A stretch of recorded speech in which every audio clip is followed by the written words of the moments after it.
So good afternoon. कल मैंने आपको लास्ट में एक क्वेश्चन घर से अटेम्प्ट करने के लिए बोला था। Like these are equipotential surfaces, right? Radius 10, 20 and 30 centimeter, all in centimeter, and potential was 60, 30 and 20 volt. Was that? Check करो एक बार statement. Potential 60, 30, 20 था। अब देखो इस क्वेश्चन में क्या करना पड़ेगा आपको। हम यूजुअली देखते हैं electric field is perpendicular to surfaces, it is equal to potential difference upon distance. तो अगर मैं पोटेंशियल डिफरेंस देखूं तो यहाँ पे 60 माइनस 30 30 आ गया, और ये डिस्टेंस कितना आ गया 20 माइनस 10 10 आ गया। सो 30 by 10। नेक्स्ट को देखता हूँ तो नेक्स्ट में 30 माइनस 20 इज 10 10 by 10। तो ये तो वेरी कर रही है, इस वेरिएशन को कैसे रिप्रेजेंट करें? तो इसमें एक स्पेसिफिक पैटर्न है, ध्यान देना जरा। अगर मैं इक्विपोटेंशियल सरफेस के पोटेंशियल को रेडियस से मल्टीप्लाई करता हूं तो वो कांस्टेंट हो जाती है। देखना 60 into 10, 30 into 20, 20 into 30, सभी 600 आ रहा है ना। तो यहां से ये क्वेश्चन चलता है, लिखिए please. It is clear that V into R, V capital लिखना, इज इक्वल टू, अब अगर आप सीजीएस में लिखना चाहते हो तो 600 लिख सकते हैं, और एसआई में करोगे तो ये तो वोल्ट में गिवन है लेकिन ये सेंटीमीटर में है, तो डिवाइड बाय 100 करना पड़ता है तो 6 आ जाएगा। V into R is equal to 6। किसी को ये पॉइंट क्लियर ना हो तो हैंड रेज कर सकते हैं, एनीबॉडी? ठीक है, तो देखें V into R becomes equal to 6। फिर देखो V ये है, R ये है, V ये है, R ये है, V and R, so V becomes equal to 6 by R। This becomes the expression for electrostatic potential। अब यहां से आपको इलेक्ट्रिक फील्ड का एक्सप्रेशन निकालना है, तो खुद सोचिए E is equal to minus dV by dr होता है। E is equal to minus of dV by dr। Solve कर लेते हैं। Minus of dV by dr of 6 by R। Solve करके बताइए आपका आंसर क्या आ रहा है। What is the differentiation of 1 by R?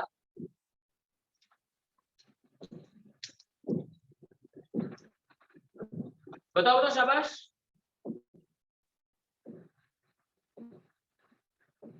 One by are का डिफरेंशिएशन जल्दी बोले। -1 by r square।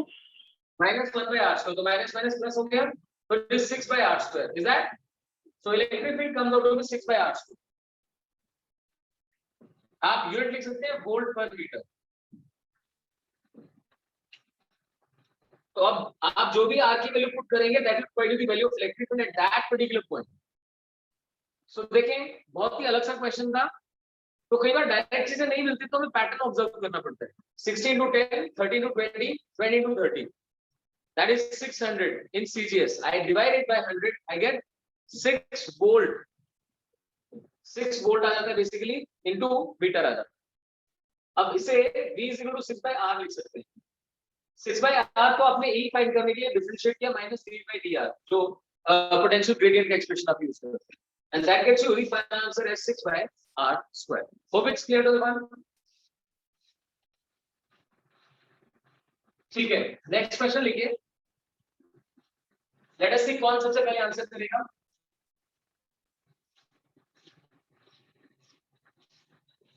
This is an electron,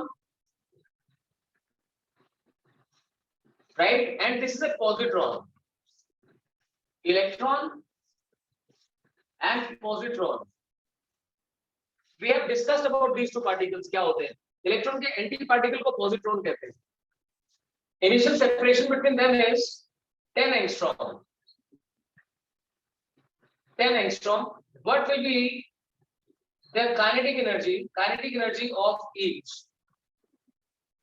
when this separation reduces to say 4 angstrom? करिए, एकदम कॉम्पिटिटिव टाइप क्वेश्चन बन गया आपका। Electron and positron are at a separation of 10 angstrom। Obviously they are oppositely charged, so they attract each other। When the separation reduces down to 4 angstrom, what becomes the kinetic energy of each? करके बताइए पढ़ो। तो मैं भी इसे solve करता हूँ साथ साथ। हम जानते हैं दोनों का मास बराबर है, इसलिए दोनों सेम स्पीड से चल रहे हैं, v सेम होगा। अब मास भी सेम है और v भी सेम है, तो दोनों की काइनेटिक एनर्जी भी सेम है। So as Kanishka said, increase in kinetic energy will equal to decrease in potential energy. So increase in kinetic energy, एक अकेले की kinetic energy k है, तो दोनों की मिला के 2 k बनती है। This should be equal to decrease initial minus final. So dear, it is 9 into 10 power 9, that is k, q1 q2 दोनों का चार्ज 1.6 10 power minus 19 है, right? k q1 q2, but एक पॉजिटिव है एक नेगेटिव है। So initial v negative और final v negative, ये बात ध्यान रखो। तो जो चीजें कॉमन है पहले मैं उनको बाहर निकाल। सर इसका आंसर 0.6 के स्क्वायर है। तो r के लिए -1 अपॉन इनिशियल सेपरेशन 10 एंगस्ट्रॉम की, 10 एंगस्ट्रॉम बनेगा 10 का -9, right? This is initial minus final, final कितना है 4 एंगस्ट्रॉम, सो -1 अपॉन 4 into 10 का -10। देखिए अगर किसी को ये नहीं समझ आया तो दोबारा एक्सप्लेन करूं। डिक्रीज इन पोटेंशियल एनर्जी का मतलब है initial minus final, initial separation लेने के लिए 10 एंगस्ट्रॉम और फाइनल में 4 angstrom, so 10 angstrom becomes 10 power minus 9, 4 angstrom is 4 into 10 power minus 10, so right here इनमें k q1 q2 बाहर आना था, तो 9 into 10 power 9 q1 q2 मैंने बाहर निकाल दिया। अच्छा ये बात ध्यान रखिए, एक पॉजिटिव और एक नेगेटिव है, इसीलिए मैंने यहाँ पर एक नेगेटिव साइन एक्स्ट्रा लगा दिया। आप चाहे तो ऐसा सोच सकते हैं कि सर ऐसा करें, इस नेगेटिव साइन को बाहर निकालें, दैट्स ओके। तो अब देखिए ये आपके पास डाटा है, इस डाटा को सॉल्व करें फटाफट से, हमको बताएं जिसने सॉल्व करिए बता सकता है। k is equal to 2 से मैं इसे 0.8 करो, नहीं 1 सेकंड स्क्वायर है यहाँ पर,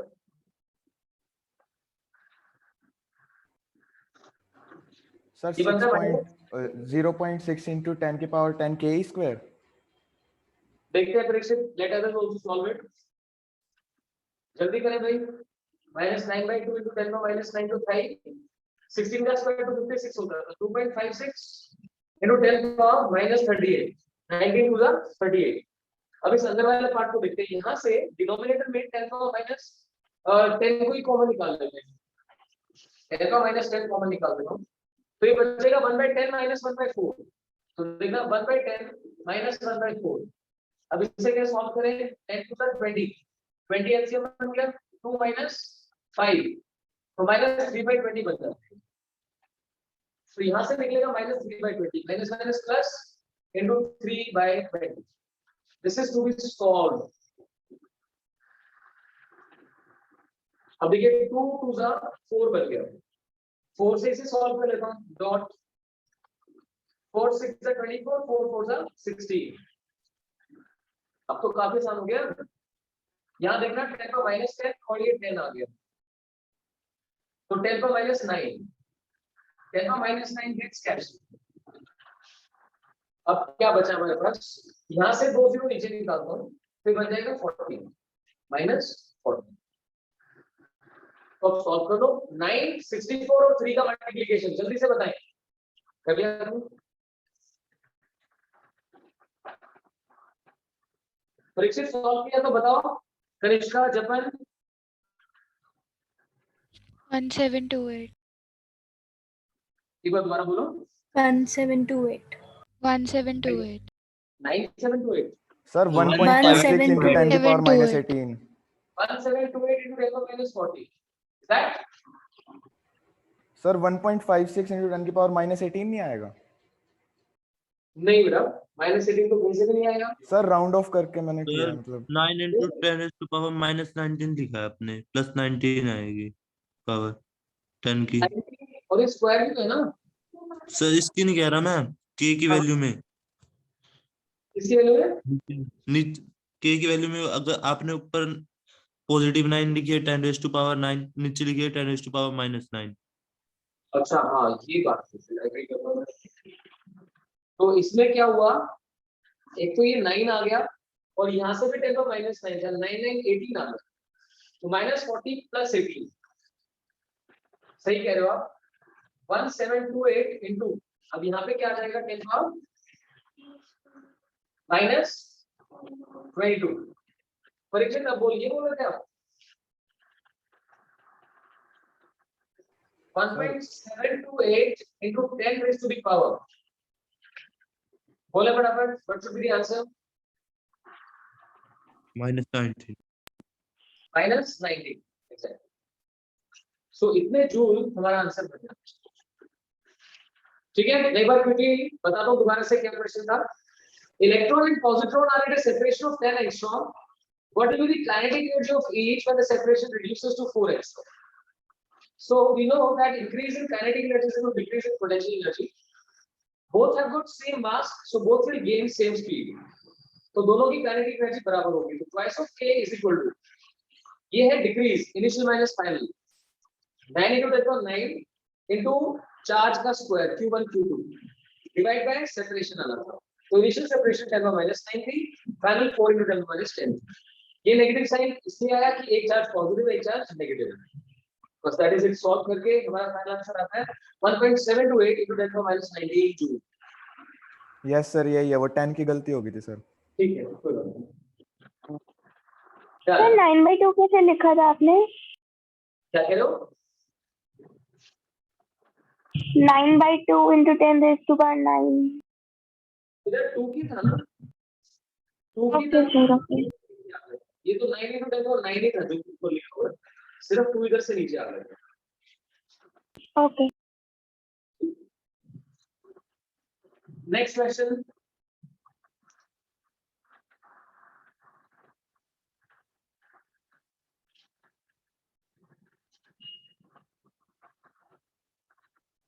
दो रिंग कंसीडर कर रहा हूं।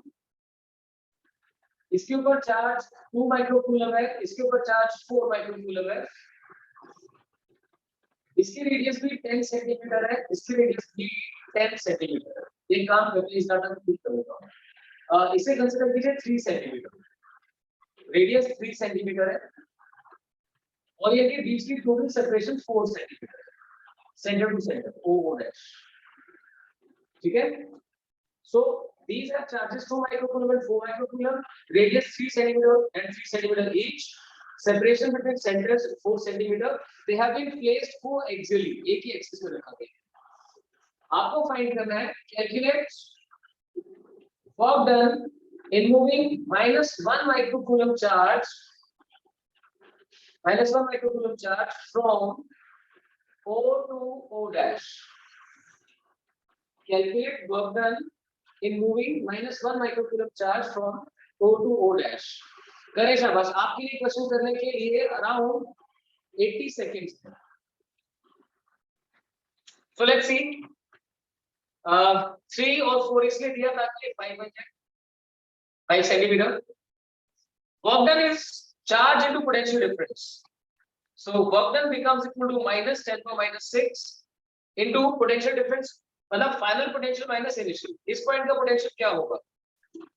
इस चार्ज की वजह से 9 into 10 power 9 k q 4 into 10 power -6 upon r, r is 3 centimetre, 3 into 10 power -2, ये इसकी वजह से हो गया, अब 2 की वजह से प्लस k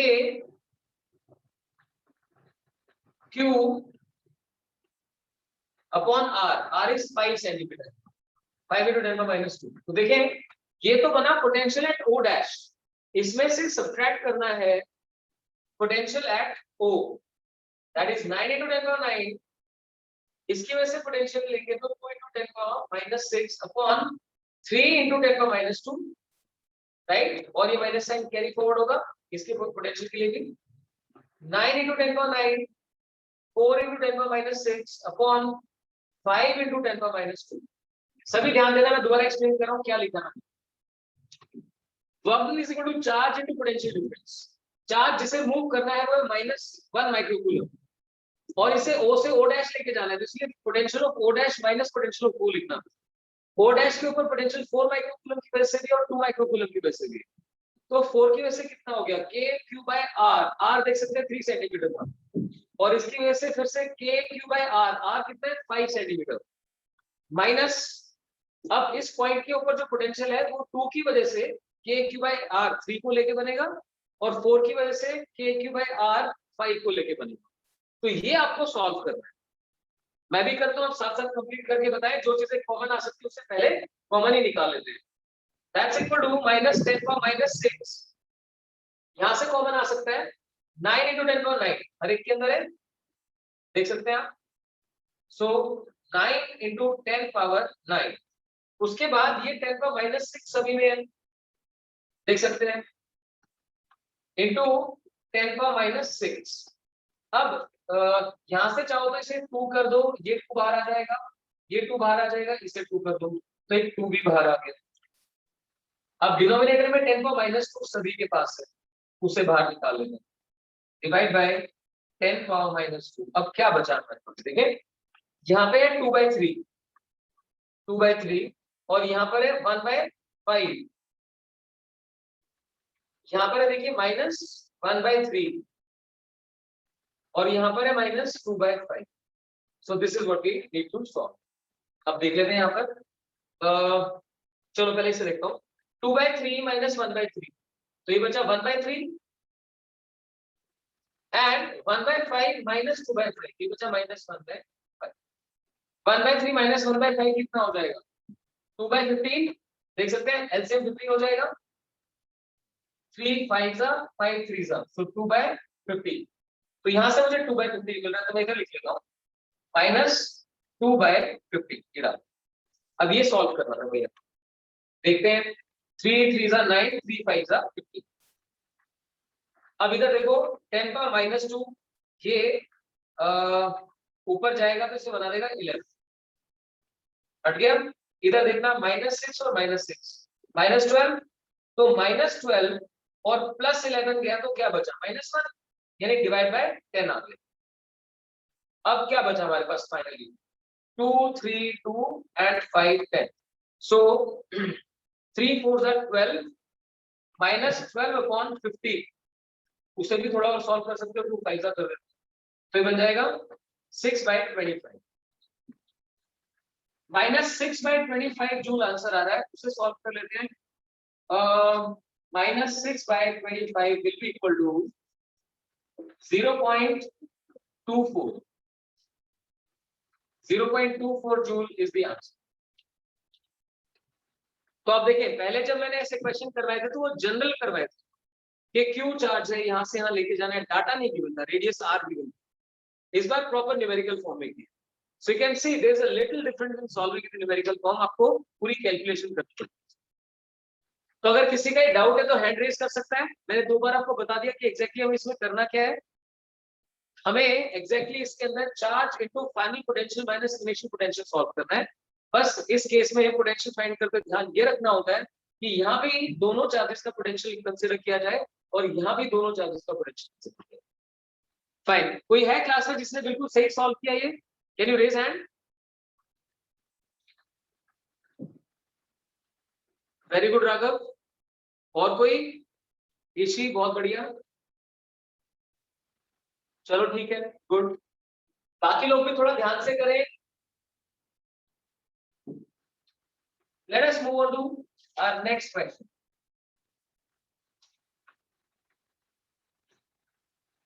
लिखिए जरा, calculate kinetic energy gained, kinetic energy gained by an alpha particle, kinetic energy gained by an alpha particle when accelerated through 70 volt,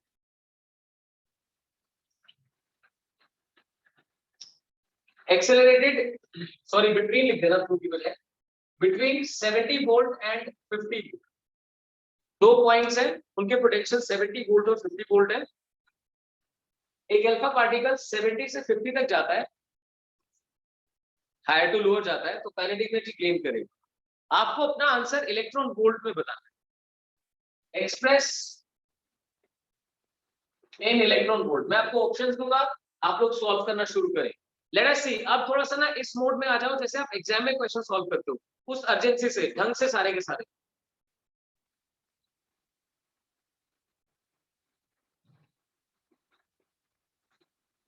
$40 electron volt, 40 kilo electron volt, 40 mega electron volt.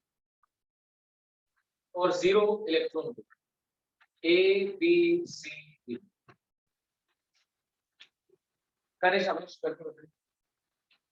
जिसका हो जाए मुझे बताता जाएगा। मैं by that time इसे शुरू कर रहा हूं। इसी का आंसर है 40 इलेक्ट्रॉन वोल्ट। लेट्स सी, देव का भी 40 इलेक्ट्रॉन वोल्ट, बहुत बढ़िया। देखते हैं अभी क्या होगा। 2 पॉइंट्स है, एक 70 वोल्ट पर है। क्रिश आपको समझ में आ रहा है? सर थोड़ी दिक्कत है। क्या चीज बताओ? क्या आपको गॉगडन का फॉर्मूला पता है? एक चार्ज को जब मूव करते हैं, क्रिश मुझे ये बताया, अगर पोटेंशियल डिफरेंस दे रखा है और एक चार्ज पार्टिकल उसमें एक्सेलरेट होके जाता है, तो गॉगडन का फॉर्मूला क्या आता है? Work done is equal to charge into potential difference, right? Work done is charge into potential difference. ये तो आपने पढ़ा हुआ है क्लास में। क्रिश देखो, इसमें दिक्कत नहीं आनी चाहिए भाई। आपको बार बार क्या बताया जा रहा है? डेल्टा टी का मतलब क्या है, पोटेंशियल डिफरेंस का मतलब क्या है। दो पोटेंशियल डिफरेंस का मतलब है दो पॉइंट्स के बीच में यूनिट पॉजिटिव चार्ज के मूव होने में जो वर्क होता है। और अगर Q को मूव करना है तो गॉगडन क्या हो जाएगा? Q into delta V। तो अभी यहाँ पे क्या है, ये जो अल्फा पार्टिकल है ये हायर पोटेंशियल से लोअर जा रहा है, तो पोटेंशियल एनर्जी डिक्रीज होगी और काइनेटिक एनर्जी इंक्रीज होगी। तो हम उसी पॉइंट से सॉल्व कर देते हैं कि increase in kinetic energy is equal to, अब अल्फा पार्टिकल होता क्या है? Helium nucleus. हीलियम न्यूक्लियस है तो मतलब उसके पास 2 यूनिट पॉजिटिव चार्ज है। सो 2 into 1.6 10⁻⁹। समझते हैं? अब क्योंकि आंसर इलेक्ट्रॉन वोल्ट में लेके जाना है तो इसे ई ही रहने दो ना, सॉल्व क्यों करना है? नहीं तो बाद में आप जानते हो जूल को इलेक्ट्रॉन वोल्ट में कन्वर्ट करने के लिए आप वापस 1.6 10⁻⁹ से डिवाइड करोगे। तो ये बात हमेशा ध्यान रखना, जब भी आंसर को इलेक्ट्रॉन वोल्ट में एक्सप्रेस करना है पहले ही ई की फॉर्म में लिख के रखो बस। सो चार्ज हो गया 2e और पोटेंशियल डिफरेंस कितना हो गया देखना, 70 से 20, तो सीधा आंसर आ गया 40। तो मेरे हिसाब से तो ये सीबीएसई बोर्ड का क्वेश्चन है भाई। सीबीएसई बोर्ड में बिल्कुल आ सकता है कि 70 से 50 एक अल्फा पार्टिकल गया है। अल्फा पार्टिकल होता क्या है? Helium nucleus. कितना चार्ज होता है? 2e। तो बस 2e × 20। अब बता क्रिश, समझ में आया कि नहीं आया? Yes sir. ठीक है, आपकी कॉपी में होना चाहिए। बहुत जल्दी मैं आपको बुलाने वाला हूँ तो आपकी कॉपी चेक करूंगा। सिर्फ आपके पास 2-1 दिन का टाइम है जिसमें आपकी कॉपी कंप्लीट हो जानी चाहिए, ध्यान रखना। और सर नोट्स तो साथ। चलो बहुत बढ़िया, एक बार रिवाइज भी करके ना फिर डाउट्स ले लेना। सानिया आप एक बार अपने नोट्स फिर से शेयर कर देना, जहां तक आपने कर दिए थे उससे आगे वाले। चलो नेक्स्ट क्वेश्चन भाई। नेक्स्ट क्वेश्चन है, there is a constant electric field E, constant electric field E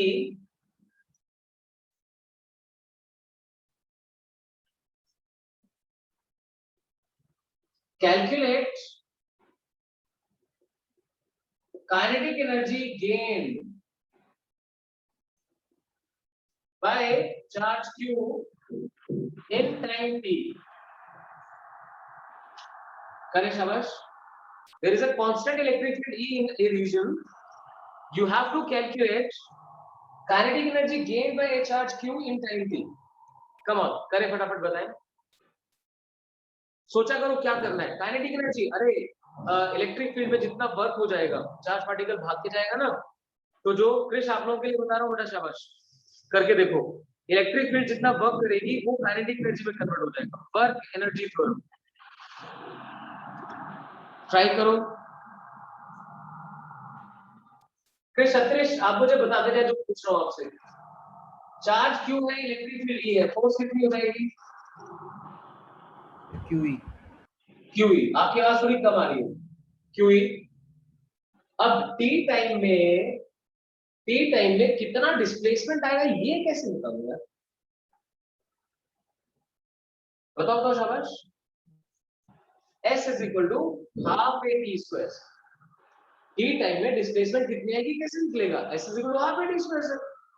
yes sir. तो A कितना है? एक्सेलरेशन क्या होगा? क्रिश बोल के बताओ। फोर्स आ गई QE है ना? F/m force by sir QE by m, Q force by mass, बिल्कुल सही, इनटू टी स्क्वायर। तो इसमें मास भी पता होना चाहिए वो m आ जाएगा। सो डिस्प्लेसमेंट होगी half a t square, a बन गया q e by m। तो बस यहाँ पुट कर दो यार, displacement into force work done बन जाएगा, और वर्क डन ही काइनेटिक एनर्जी गेन है।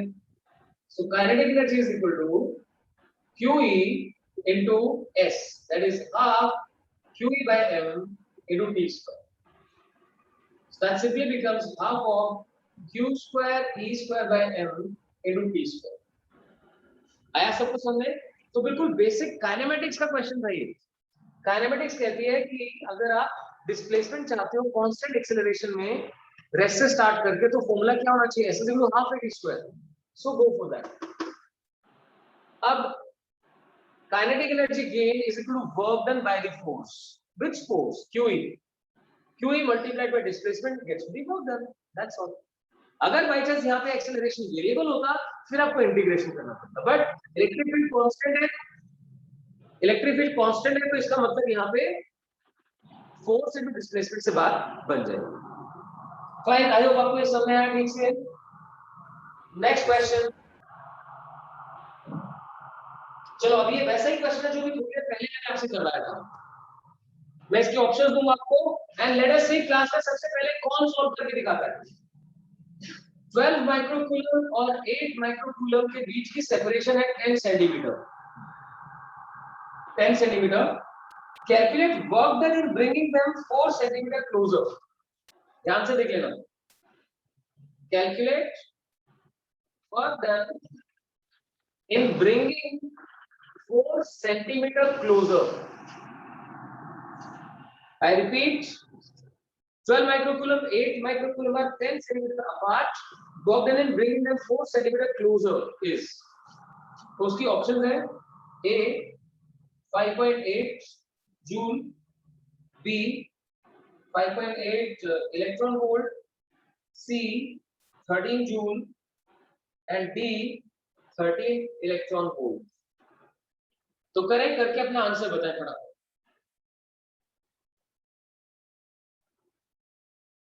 कोशिश करो अब इस प्रैक्टिस को ये सोच के करो जैसे एग्जाम में आपको क्वेश्चन करना है, वो स्पीड लाने की कोशिश करो। फिर जाने आंसर्स करो डियर।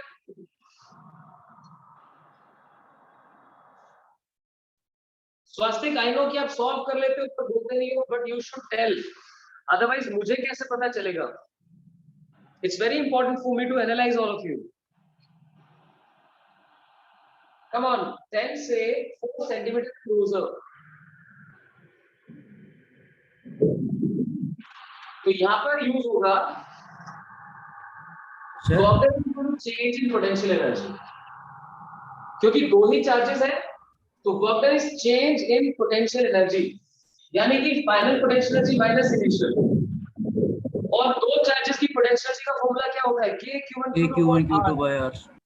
तो 9 × 10⁹। अब ये चीजें क्रिश ध्यान से देखना, ये चीजें जो दिमाग से नहीं निकलनी चाहिए। Work done is change in potential energy, work done is Q × potential difference. ये अलग अलग सिचुएशन के अकॉर्डिंग आपको समझनी है। जब Q चार्ज को मूव करना था उठा के एक को, तो Q × डेल्टा V किया। अब यहाँ पे दोनों चार्जेस की सेपरेशन को कम किया जा रहा है, so work done is equal to change in potential energy. So देखिए 9 × 10⁹ के Q1 Q2, 12 8 are 96 into 10⁻12 के Q1 Q2 हो गया into 1 by R final minus 1 upon R initial। R final कितना है? R final कितना है? 4 या 6? पहले तो ये बताओ। 4। अब कुछ लोग तो इसमें फंस गए थे, ध्यान से पढ़ो क्या लिखा है। Bringing 4 centimetre closer. आप अपने दोस्त से 10 सेंटीमीटर के डिस्टेंस पे खड़े थे, अगर आप 4 सेंटीमीटर क्लोजर आ जाओगे तो नई सेपरेशन कितनी होगी? 4। 6 सेंटीमीटर। सो 1/6 सेंटीमीटर, इसलिए बाहर पहले से 10⁻2 लगा देता हूं। 1/6 - 1/10। ये आपको सॉल्व करना है, that shell give you the answer. तो एक बार फिर देख लो। क्रिश, मैं आपका नाम बार-बार ले रहा हूं क्योंकि आपने बताया दिक्कत आ रही है, और भी किसी को प्रॉब्लम आ रही है तो प्लीज मुझे बताएं, ताकि मैं आपको एड्रेस कर करके बार-बार समझा सकूं। सर ये नहीं समझ आया, 6 क्यों लिया? 4 आना चाहिए था ना सर। 4 सेंटीमीटर क्लोजर लाने में वर्क डन निकालना है, तो फाइनल तो 4 सेंटीमीटर क्लोजर। देखो ये कितना है? 10 सेंटीमीटर। 4 सेंटीमीटर क्लोज लाऊंगा, इसको 4 सेंटीमीटर पास ले आया, तो कितना बचा? 6 सेंटीमीटर। सर नहीं उन दोनों का डिस्टेंस 4 सेंटीमीटर लाना है ना, क्वेश्चन में तो नहीं ये बच्चे, इसी को कॉम्प्रिहेंशन कहते हैं। ये ठीक से नहीं समझेंगे तो गड़बड़ हो जाएगी। On bringing 4 centimetre closer, 4 centimetre पास लाने पर, ऐसे समझो जैसे वो आपने गाजी अटैक वाली मूवी देखी थी, उसमें एक जो अंडरग्राउंड मिसाइल उनके पास आ रही है, it is closing on us. कितना क्लोज? इतना डिस्टेंस, फिर इतना डिस्टेंस, फिर इतना डिस्टेंस। इसको थोड़ा ना क्लोज काउंट करते हैं, कितना क्लोज आ रही है ऐसे। सर ये फिर वही तो कह रहा हूँ सर, जैसे मतलब सेकंड चार्ज फर्स्ट चार्ज, मतलब तब वर्क डन निकालना है जब सेकंड चार्ज फर्स्ट चार्ज के डिस्टेंस मतलब 4 सेंटीमीटर हो दोनों चार्ज के बीच में। अब देखिए इसमें मैं कॉम्प्रिहेंशन में कुछ नहीं कर सकता, आपको एक बार दोबारा एक बार समझा सकता हूँ। आप अपने किसी फ्रेंड से 1 किलोमीटर दूर हो, you are 1 kilometer away from your friend. If your friend comes 400 meter closer, आपका फ्रेंड 400 मीटर क्लोजर आ जाता है, तो आपकी और आपके फ्रेंड के बीच की सेपरेशन कितनी रह गई? 600 मीटर। यस सर, अब समझ आ गया। अगर आपका फ्रेंड 400 मीटर अवे चला जाता है, क्लोजर की बजाय अवे चला जाता है, तो इन दैट केस सेपरेशन कितनी हो गई? 1400 मीटर। आई होप आपको क्लियर हो गया होगा, राइट? Yes sir. ठीक है, तो देखें सॉल्व करके क्या बताओ क्या आ रहा है? A B C D 13 Sir, 13. Sir 13 तो C must 13 be June. Answer. और आपके कहने पे मैं एक बार इसमें बुक में, so what I was supposed to help you out in was कि अगर ये समझने में दिक्कत आ रही है कि 4 सेंटीमीटर क्लोजर का मतलब है उनके बीच की सेपरेशन 4 सेंटीमीटर कम हो गई है, तो उसके अकॉर्डिंग आपने सॉल्व कर लिया and final answer comes out to be 5.8 joule. So मैं नेक्स्ट क्वेश्चन देता हूं। 5.76 आ रही है। सॉरी 5.76। चलो 5.76 को इन ऑप्शंस के अकॉर्डिंग आप, सर आप सोल्व ही कर दो ना एक बारी, हाँ जी सोल्व कर दो आप एक बारी। अच्छा, आप कौन सी क्लास में पढ़ रहे हैं? कौन सी क्लास में पढ़ते हो आप जो सॉल्व करने के लिए कह रहे थे? सर सबके मैच ही नहीं हो रहे, किसी का 17 आ रहा है सर, सर मेरा वैसे 17 आ रहा है, 5.76 13 आ आ रहा रहा है। है सर, मेरा आंसर 13 आ रहा है सर। 5.76 का मतलब 5.76 आ गया सर। 5.76 ही है। लीजिए, हमारे पास एक्चुअली बहुत सारा काम होता है करने वाला, इसलिए मैं इन चीजों को छोड़ देता हूँ। 1/6 माइनस 1/10 एलसीएम कितना हो गया? 30। 6 5 जा 10 2 जा 3/30 1/10 आ गया यहाँ से। तो इसे हटा देता हूँ 1/10। अब देखिए इसको ध्यान से, 9 into 96 9 6 जा, सर 5 - 2 कैसे होगा सर? 5 - 3 नहीं आएगा सॉरी सर, 5 - 2 कैसे होगा सर? अच्छा ठीक है, यस 2 सर। आ गया 15 1/15। अब फिर देख लो 9 3 3 जा 9 3 5 जा 15, इसे मल्टीप्लाई कर लो 5 से डिवाइड कर लो। तो फिर अब ये भी करवाना चाहते हो क्या मुझसे? है ना, एक छोटी सी इतनी सी मेरी रिक्वेस्ट है कि इन कैलकुलेशंस के लिए परेशान ना करें, कोई भी ना करे भाई। ये जैसे आपने करना है वैसे मेरा भी होना है, क्यों इसका टाइम लगवा रहे हो? फिर मैं आपको 1 मिनट क्यों दूं सॉल्व करने के लिए? मैं ही करके दे देता हूं, लो ये आंसर आ गया। सो ये एक रिक्वेस्ट है, कोई भी मुझे ये सॉल्व करने के लिए नहीं कहेगा, मैं सारा लिख के दिखा दूंगा। हाँ, जब तक आंसर्स मैच नहीं करेंगे मैं आपसे दोबारा करवा लूंगा, that is okay. Next question,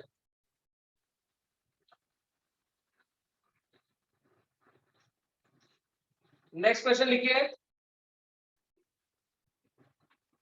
electric potential difference between two plates, नहीं कैपेसिटर,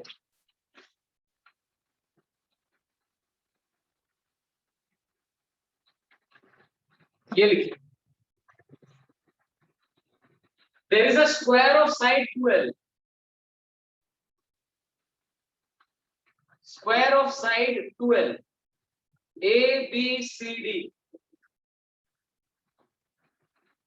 चार्जेस रखे हुए plus q minus q and minus q. Electric potential at a point midway between plus q and plus q, इन दोनों के Midway ये जो point है P, इसके ऊपर इलेक्ट्रिक पोटेंशियल फाइंड करके बताना है। मैं ऑप्शंस दे रहा हूं आपको, फटाफट सॉल्व कीजिए। Let me repeat the question. Plus q minus Q R the four charges at the corners of A square of side 2L। इस AB साइड का मिडिल पॉइंट है P, यहां पर आपको पोटेंशियल फाइंड करके बताना है। Option A 1/4 by epsilon naught 2q by L 1 plus 1 by root 5, B 1/4 by epsilon naught 2q by L 1 minus 1 by root 5, C 0, D 1/4 by epsilon naught 2q by L 1 plus root 5. So these are your options. Come on, quick, solve करें फटाफट। A, ठीक है Raghav, let's see, solve करो फटाफट ये। नहीं B है, वो माइनस है, गलती होगी, माइनस है वो। कोई नहीं, देखते, वेट करो अभी, B है। वेट करो। सबको पोटेंशियल का एक्सप्रेशन आता है, V is equal to KQ by R होता है। What matters is कि आप डिस्टेंस ठीक से निकालें। तो मैं आपसे पूछ लेता हूं, ये टोटल 2L था, तो ये डिस्टेंस L है, ये डिस्टेंस भी L है। जानिया मुझे बताइए ये डिस्टेंस कितना आ रहा है D आपका? sir. जानिया CP कितना आ रहा है?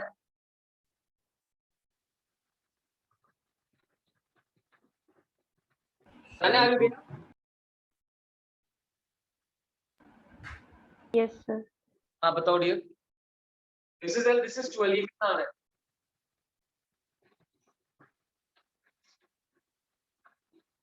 √5 पाइथागोरस तो लगानी है यार। क्यों जानिया? देखो ये L है, ये 2L है, मतलब इसमें तो फिर पर्पस खत्म हो जाता है कि मैं पूछ रहा हूँ। इसमें कितनी देर लगनी चाहिए? देखो ना, L ये 2L ही है, ये हाइपोटेन्यूज फाइंड आउट करना है। 5L. √5L, under root of A square plus B square, √5L। अब देखिए ये भी √5L बन गया और ये भी √5L बन गया। अब जब पोटेंशियल लिखेंगे तो 1/4 पाई एप्सिलॉन नॉट और Q, ये तो सभी में आने वाला है। इन दोनों के लिए पॉजिटिव, इन दोनों के लिए नेगेटिव। लेट अस सी, इसके लिए डिस्टेंस 1/L है, तो KQ/L प्लस इसकी वजह से भी KQ/L, फिर इसकी वजह से माइनस आ जाएगा, माइनस KQ/√5L, ऐसा इसकी वजह से हो जाएगा -1/√5L। So that should give me the answer. 1/4 pi epsilon not Q into, अब देखना जरा, दोनों में 2 का फैक्टर आ जाएगा, 2/L माइनस 2/√5L, तो L निकाल दो बाहर, 2 निकाल दो, twice of Q upon 4 pi epsilon not L into 1 minus 1/√5. That should be the answer. तो आप देख सकते हैं B is the answer for this question. Hope it is clear. Yes sir. ठीक है, next question. It says displacement of charge Q in an electric field E1 I cap plus E2 J cap plus E3 K cap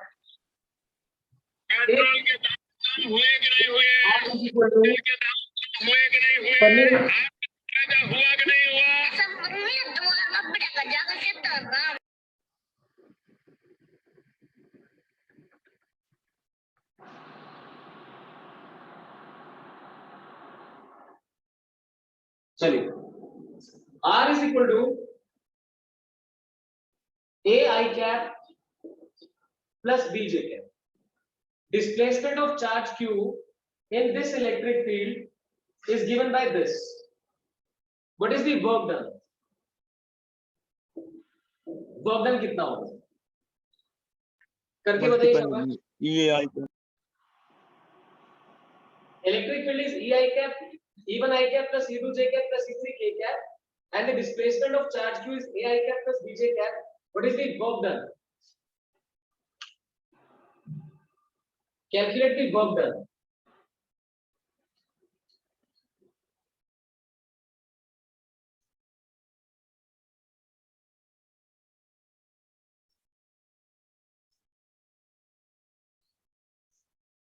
अब ऐसे तुम लोग कहते हो ना कि ये कौन घुस गया, कैसे पता चलेगा? उसकी एक सिंपल सी चीज बताता हूँ आपको।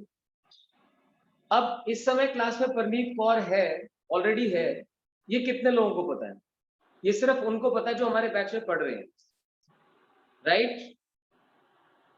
उन्हीं में से किसी एक बच्चे ने ये अभी एंटर किया था, और by the grace of God मुझे उस बच्चे का नाम भी पता है, और उस बच्चे को भी पता है कि मैंने उसको 2-3 बार पकड़ लिया है। पर फिर भी ऑनलाइन कितनी एडवांटेज है। जियो बेटा, एंजॉय, कोई दिक्कत नहीं है। वर्क डन सॉल्व कर रहे हैं तो क्या करेंगे? Work done is force into displacement, F dot R। अब F क्या होता है? Q into E। So Q into E, that is E1 I cap plus E2 J cap plus E3 K cap। Force बन गई। Force dot R, R कितना है? A I cap plus B J cap। Now the thing to understand is कि मैं ऐसे लिख क्यों पाया? Why have I been able to write like this? वो इसलिए क्योंकि इलेक्ट्रिक फील्ड कांस्टेंट है। अगर इलेक्ट्रिक फील्ड वेरिएबल होती तो हमें ये क्वेश्चन इंटीग्रेशन से करना पड़ता, तो भी आप डायरेक्टली कर पा रहे हैं। Q into E force dot displacement. अब देख लीजिए, Q into E1A EAI cap E1 AI plus E2B, right? 0। That should give us the answer। तो सही है क्वेश्चन।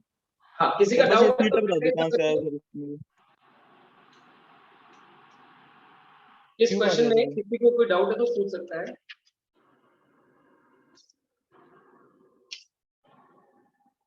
चलिए नेक्स्ट क्वेश्चन। नेक्स्ट क्वेश्चन में v is equal to -5x plus 3y plus √15z,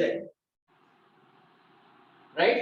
electric potential at a point is given by -5x plus 3y plus √15z, then the magnitude of electric field is, आपको पता नहीं electric field कितनी है? बताइए, what is the value of electric field in this case? I shall wait for your answer. √15 The minus question 2। says potential at a point is -5x plus 3y plus √15z. What is the electric field at that point? मैं आपको options भी लिख के बता देता हूँ, आप लोग सॉल्व करके मुझे आंसर बताएं। I hope everyone in the class knows कि V से E कैसे निकलता है। E is equal to, options are 3√2,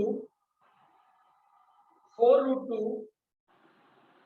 5√2 and 7। ये 4 ऑप्शन है आपके पास, सॉल्व करके बताइए क्या। तो जो बच्चे रिकॉर्डिंग से, मैं आपको बोलता हूँ, आई ऑलवेज कीप टेलिंग, जहां मैं क्वेश्चन फिनिश करता हूँ पॉज किया करो, खुद से सॉल्व करके फिर देखा करो। ठीक है सुजल, लेट्स सी। हम जानते हैं E को नॉर्मली हम लिखते हैं -dV/dx या dr करके, है ना? साथ में I cap, J cap, K cap जो भी आता है वो आ जाता है। लेकिन जब x y z सब कुछ इन्वॉल्व होता है तो हमें क्या करना पड़ता है? Partial differentiation. Partial differentiation. E बनेगा -del V/del x in I cap -del V/del y in J cap -del V/del z K cap। I hope ये फॉर्मूला आप लोगों को याद होगा। इलेक्ट्रिक फील्ड एक वेक्टर क्वांटिटी है जिसे फाइंड करने के लिए आपको पोटेंशियल ग्रेडियंट कंसीडर करना है। जिस डायरेक्शन का पोटेंशियल ग्रेडियंट है उसी डायरेक्शन में इलेक्ट्रिक फील्ड का कंपोनेंट देख रहे होते हैं। तो ये Ex I cap, Ey J cap, Ez K cap। Krrish बताओ, ये समझ आया बेटा आपको? Yes sir. ठीक है, तो सॉल्व कर, शाबाश। आप मैथ्स के स्टूडेंट हो, पार्शियल डिफरेंशिएशन आपको वैसे भी करना होगा, तो पार्शियल डिफरेंशिएशन का मतलब क्या होता है? x के रिस्पेक्ट में किया तो सिर्फ x का डिफरेंशिएशन, बाकी सब कांस्टेंट। तो बता मुझे शाबाश क्रिश, माइनस साइन को मैं यहां रखता हूं। अब देखिए इस पूरी टर्म को x के रिस्पेक्ट में डिफरेंशिएट करेंगे तो क्या मिलेगा? यहां से क्या आएगा? -5। ये भी 0, ये भी 0। क्यों? क्योंकि दोनों कांस्टेंट हो गए। अगली बात समझे? Yes sir. ठीक है, इसके साथ आ गया i कैप, इतना i कैप, फिर माइनस साइन। अब y के रिस्पेक्ट में डिफरेंशिएशन है तो ये सर 3 आ गया सर। ये भी कांस्टेंट, तो बचा क्या? 3 3j कैप, फिर से माइनस साइन। अब z के रिस्पेक्ट में करना है √15 इन k cap. So this is the expression for electric field. आपको मैग्नीट्यूड निकालनी है √a² + b² + c²। 5 का स्क्वायर 25, 3 का स्क्वायर 9 + 15 49 7 आ गया। ठीक है, तो एक आसान सा क्वेश्चन था जो आपके कॉन्सेप्ट को पूरी तरह चेक करता है कि आपको इलेक्ट्रिक फील्ड निकालनी आती है कि नहीं आती है।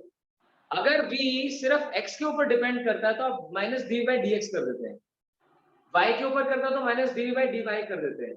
लेकिन अगर x y z हर तरह की टर्म्स इसमें आ रही हैं, ध्यान देना, x y z हर तरह की टर्म्स इसमें आ रही हैं, तो इन दैट केस, हाँ जी देखो अब क्रिश के नाम से एक और क्रिश आ गया है। भाई तू चला जा अपने आप ही। क्रिश आपने तो दोबारा एंट्री नहीं ली ना? तो आई होप ये क्लियर हुआ सभी को। v x y z पे डिपेंड करता है तो हमें पार्शियल डिफरेंशिएशन करना पड़ता है। Next question. Sir 1 minute note कर लो, मेरा नेट चला गया था। हाँ हाँ बिल्कुल कर लो, ये लो। तो देखिए जरा, जो नेक्स्ट क्वेश्चन आपको देने वाला हूं उसका कॉन्सेप्ट डिस्कस करो पहले। जब ड्रॉप्स कोलीज करती हैं, लिक्विड की ड्रॉप्स ज्वाइन करती हैं आपस में, तो वहां पे किस चीज को कांस्टेंट ट्रीट किया जाता है? वॉल्यूम को। तो लिखिए जरा concept. If n drops of radius r each, n drops of radius r each, small r each, join together, proper word इसके लिए पुलिस होता है, join together, then the radius of drop formed, जिसे capital R लिख देंगे, n drops of radius r each join together, then the radius of the drop formed किस concept से निकलती है? Volume constant. तो लिखते हैं वॉल्यूम इज कांस्टेंट। तो फाइनल ड्रॉप का वॉल्यूम क्या बना? 4/3 pi r। That should be equal to total initial volume. हर एक ड्रॉप का वॉल्यूम था 4/3 pi r और ऐसे n ड्रॉप्स थी। 4/3 pi इज गॉन, तो ये r बन गया n पावर 1/3 into r। शायद अब किसी किसी को याद आ गया होगा टर्मिनल वेलोसिटी में, और जहां पे आप सरफेस टेंशन के क्वेश्चंस करते हैं, सरफेस एनर्जी रादर, वहां पे आपने ये चीज बार बार यूज की। ठीक है, डन। अब मैं क्वेश्चन दे रहा हूं इसके ऊपर, लिखिए जरा। 8 drops each having potential V on its surface. 8 drops each having potential V on its surface join to form a single drop. Join to form a single drop. Single drop. Calculate the potential of new drop form. Calculate potential of the new drop form. ठीक है, सब कुछ आपको पता है, वो सारी की सारी ड्रॉप्स थी, अलग अलग सबका पोटेंशियल भी था, जब वो ज्वाइन कर जाएंगी, ज्वाइन करके ओवरऑल पोटेंशियल कितना बन जाएगा। करो, ट्राई करो। सिर्फ एक हिंट दे देता हूं आपको, चार्ज को जरा ध्यान से डील करना कि हर एक के ऊपर कुछ चार्ज था, सबकी रेडियस बराबर थी, है ना, आइडेंटिकल थी। 8 drops each having potential B, ये जो ड्रॉप्स है ये आइडेंटिकल है, तो एक काम कर लो, यहाँ पे आइडेंटिकल वर्ड डालो। 8 identical drops each having potential B, तो इससे क्या होगा, हर एक के ऊपर चार्ज भी सेम आ गया। करो ऑब्जर्व, तो v/2। चलिए देखते हैं क्या आना चाहिए। देखो बच्चों, 8 ड्रॉप्स है, हर एक का पोटेंशियल बी है, ऐसी ड्रॉप्स है, हर एक की रेडियस मान लो r है और हर एक के ऊपर चार्ज q है, तो v की वैल्यू है kq/r। जिसने नहीं किया प्लीज साथ साथ करना जाए। मान लो ये एक ड्रॉप थी, इसके ऊपर चार्ज q था, रेडियस r थी, तो पोटेंशियल बन गया kq/r। अब ऐसी ऐसी 8 ड्रॉप्स ज्वाइन होकर एक बड़ी ड्रॉप बना देती है, जिसकी रेडियस r बनेगी, वो ऐसे निकलेगी। तो r कितनी आ जाएगी, r विल बी 8 की पावर 1/3। देखो ध्यान से, n पावर 1/3 होता है, तो 8 की पावर 1/3 इंटू r, तो ये बन गया 2r, यानी रेडियस हो गई डबल। अब नया पोटेंशियल कैसे निकले, this is equal to k into total charge. जब आपने 8 ड्रॉप्स को ज्वाइन किया है तो उनका चार्ज भी तो ऐड हो गया, 8q, agree, divide by r, r कितना हो गया, ट्वाइस ऑफ r। तो आपने, मैंने देखो कहा था स्पेशली कि चार्ज को ध्यान से डील करना, तो आपने चार्ज ही मिस कर दिया, जिसकी वजह से आपका आंसर गलत आया। 4 भी आ रहा है। 4 टाइम्स भी आंसर आ जाएगा। Is that? Yes sir. Yes, Yes, sir. sir. फिर ध्यान से देखिए, मैं एक्सप्लेन कर देता हूँ। ये कुछ ऐसी चीजें होती है कि ड्रॉप का क्वेश्चन आएगा तो उसमें स्पेसिफिकली आपको यूज करना पड़ेगा जब पुलिस करेंगी कि रेडियस कैसे निकलती है। अब ये +1 में भी आता है, +2 में भी आता है। आपको कॉन्सेप्ट क्लियर होना चाहिए कि r जो होता है n power 1/3 into small r होता है, तो 8 ड्रॉप्स है तो 8 पावर 1/3 2 बन गया। v was equal to kq/r, नया पोटेंशियल बन जाएगा k into total charge 8q upon 2r, that's 4v। चलिए ऐसा ही क्वेश्चन और दे रहा हूं आपको करने के लिए, लिखिए शाबाश। Potential for each of the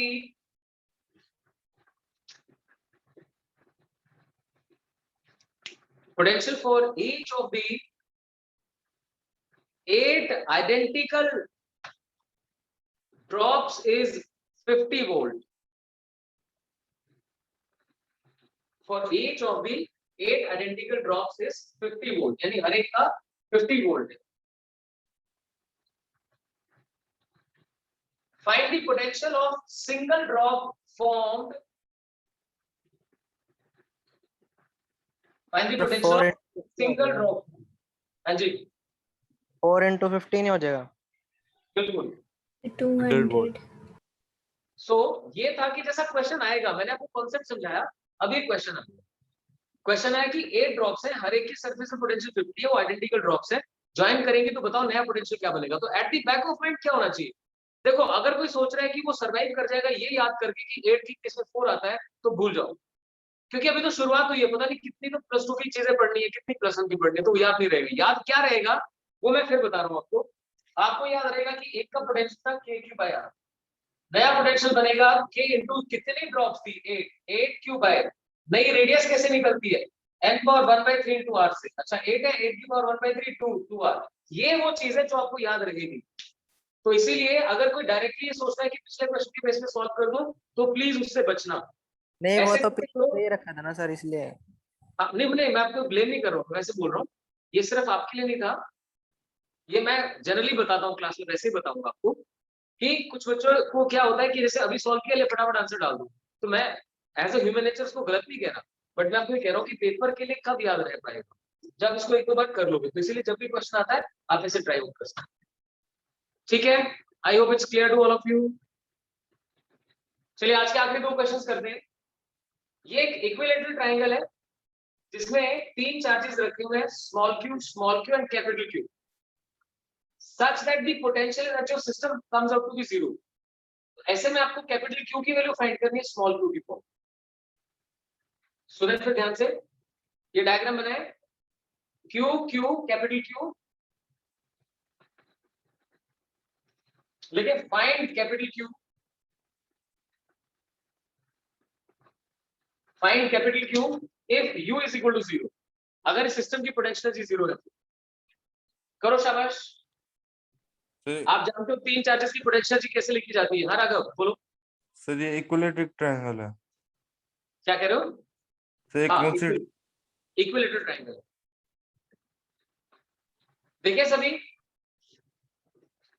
free charges है तो इसकी पोटेंशियल एनर्जी कैसे लिखी जाती है? मैंने आपको बताया एक चार्ज को पकड़ लो और उसके सभी के साथ पेयर्स बनाओ। Q का इस Q के साथ पेयर बनाओगे तो क्या आएगा? K Q1 Q2 upon L, L is the separation. So K Q square upon L plus इसका इसके साथ पेयर बनाएंगे तो K small q capital Q upon L। अब इसके पेयर्स हो गए, अब इन दोनों का pair K Q Q by L again should be equal to 0। देखते हैं, K को हटा देते हैं, ये बना Q square by L, ये बन गया twice of Q Q by L equal to 0। L भी हट जाएगा, एक Q हट जाएगा। तो आप देख सकते हैं capital Q is equal to minus of Q by 2। 2Q is equal to minus Q, तो Q is equal to minus of Q by 2। So that is the answer। किसी को डाउट है तो हैंड रेज करें। ठीक है, done. चलिए last question आपका। लास्ट क्वेश्चन ये है, दो स्फीयर्स हैं, एक की रेडियस r1 है, उसके पास चार्ज q1 है, दूसरे की रेडियस r2 है, उसके पास चार्ज q2 है। अगर इस स्विच को क्लोज कर दिया जाए यानी दोनों को कनेक्ट कर दिया जाए तो फाइनल पोटेंशियल क्या होगा?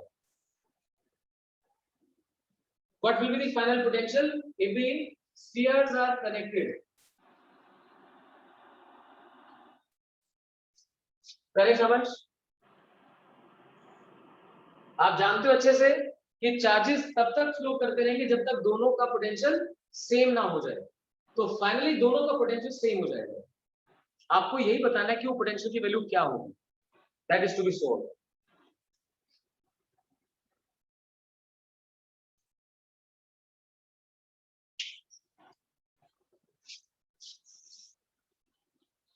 देखिए क्या होगा, फाइनली इन दोनों का पोटेंशियल हो जाएगा same, v1 is equal to v2।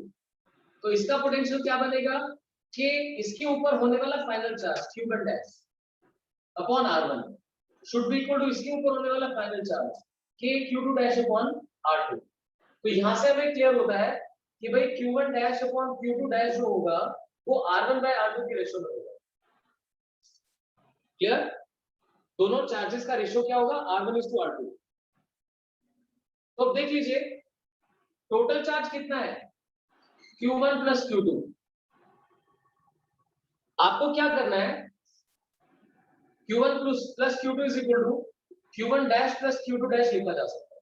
हम चार्ज कंजर्वेशन लगा रहे हैं। पहले तो ये वाली चीज कि फाइनली क्योंकि पोटेंशियल सेम हो जाएंगे तो दोनों के ऊपर जो चार्ज का रेशियो होगा वो वही होगा जो रेडियस का ratio. Fine. Second, charge conservation, जितना चार्ज शुरू में उतना फाइनली।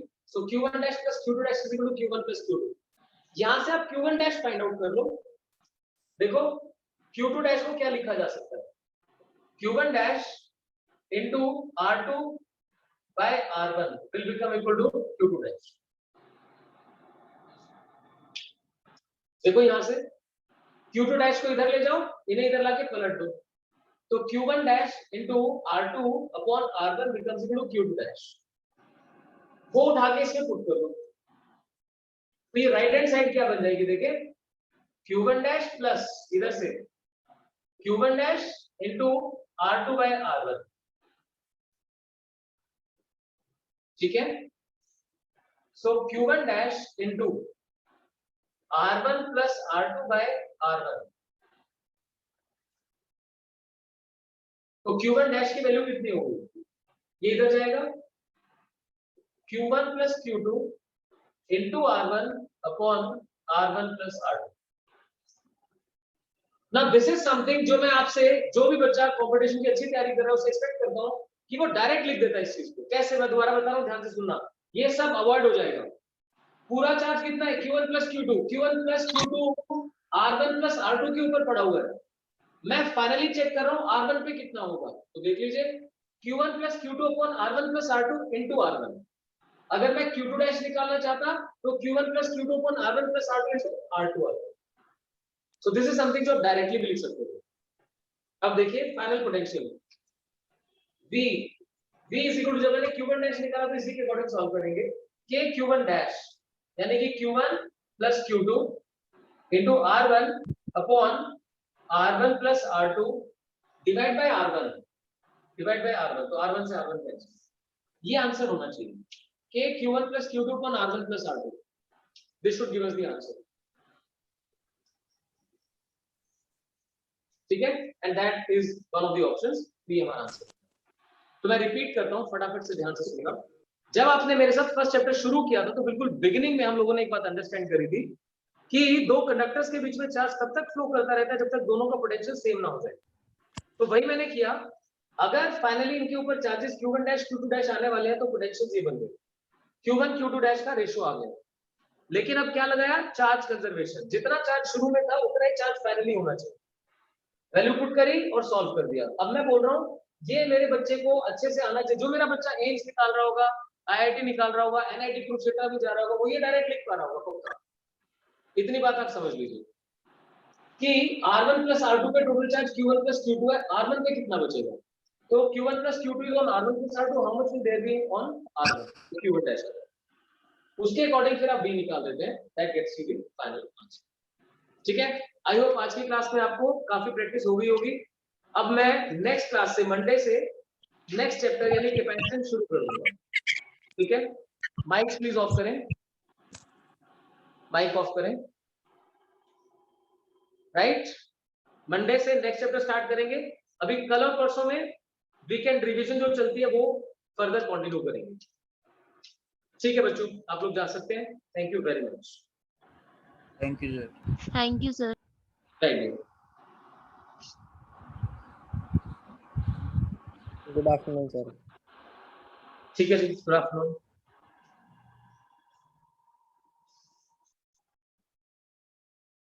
कनिष्का, V देखो ये है ना, V क्या होता है, KQ/R होता है। तो मैंने V यहां से लिखा। अगर इसका फाइनल चार्ज Q1 डैश बन जाता है, इसका Q2 डैश, तो इसका potential K Q1 dash upon R1 बन जाता है और इसका K Q2 dash upon R2 बन जाता है। वो उस पॉइंट से। ठीक है, चलो।